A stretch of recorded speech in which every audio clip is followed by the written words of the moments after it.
छो एॾा मायूस वेठा हो? केर त आहे? सदाईं खिलंदा ॻाल्हाईंदा आहियो, अॼु वरी मुंहं में मुंग विझी वेठा हो। छा थियो आहे? मास्तर, असां सोचियो हो त लॉकडाउन ख़त्म थींदी, वरी शहर खुलंदा, वरी रोज़गार खुलंदा, हथ पेर हणी कुझु न कुझु कमाए घर खणी ईंदासीं, कचो पको ॿारनि खे खाराए ढो कराईंदासीं, कुझु त सुकून थींदो। पर वरी इहा लॉकडाउन 15 ॾींहं वधी वई। अलाह जो कसम आहे, हाणे त ख़ुदकशी करण जहिड़ा थियाऊं। हा यार, ॿारनि खे बुख ते निंड नथी अचे, ॾींहुं त जीअं तीअं गुज़री थो वञे।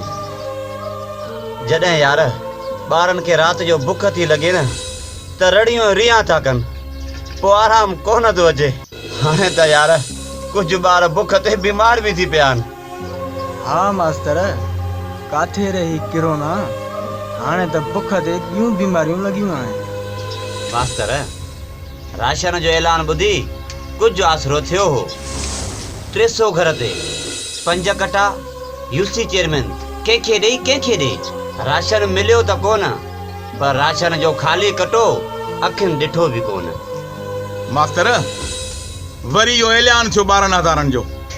8171 ते नंबर हयुमि, नंबर ते पैसा त आया, कार्ड जो नंबर मुंहिंजो, नालो वरी सदोरीअ जो।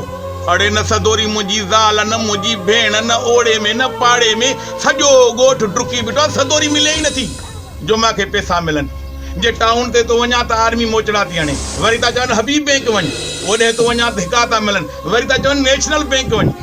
नेशनल बैंक तो वञा त उतां वरी धिका था मिलनि। 12,000 त न मिलिया, पर परेशानी ॾाढी मिली आहे।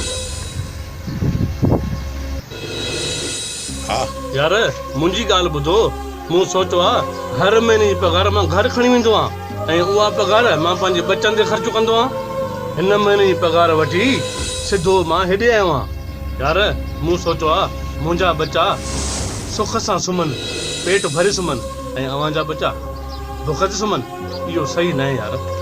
अदा मूंखां इहो बर्दाश्त नथो थिए। हिन महीने जी पघार असां विराए था खणूं, बाक़ी अलाह ख़ैरु कंदो यार। वाह मास्तर वाह, मां तोखे ॿिन्ही असांजो सलाम थो कयां। सलाम आहे मुंहिंजो तुंहिंजी सोच खे। जे हर पैसे वारो माण्हू, हर पघार वारो माण्हू ईअं तो वांगुरु सोचे त असांजे ॻोठ जो हिकु बि माण्हू बुख ते न सुम्हे। कोई बि ॻोठ जो, कोई बि सिंध जो, कोई बि सॼे मुल्क जो माण्हू ग़रीब न रहे। जे तोवारी सोच सभिनी अमीरनि जी हुजे ऐं ईअं वंडे विराए खाइनि त असांजे सिंध ख़ुशहाल थी वञे।